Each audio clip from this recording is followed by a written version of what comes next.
हजरत मैंने आपसे पूछना था कि जो सुन्नी और शिया हैं वो हमें सुन्नी और शिया हाँ वो हमें मरज़ई क्यों बुलाते हैं? मर्ज़ी क्यों बुलाते हैं?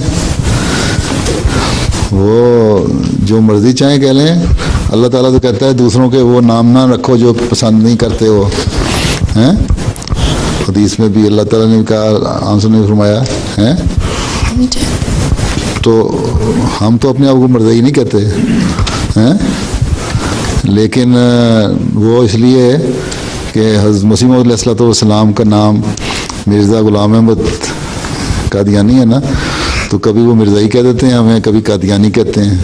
हम अपने आप को अहमदी कहते हैं। कादियानी तो वो है जो कादियान में रहने वाला है, या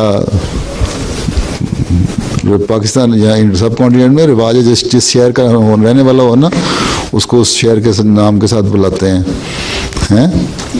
बाज़ दफ़ा लोग अपने साथ खुद भी लगा लेते हैं, और मिर्ज़ा के साथ मिर्ज़ाई इसलिए कहते हैं। लेकिन अगर तुम देखो ना डिक्शनरी उर्दू की, तो मिर्ज़ा का मतलब बहुत इज़्ज़त वाला और मुअज़्ज़ज़ शख्स और बड़ा रुतबे वाला आदमी होता है। तो अगर वो कहते हैं हमें तो अच्छा रुतबा ही देते हैं, हमें क्या फ़र्क पड़ता है? और हजरत मैंने आपसे पूछना था कि जब वो हम अपने आप को अहमदी कहते हैं, हमें मुसलमान ने फरमाया कि तुमने अहमदी लिखना है।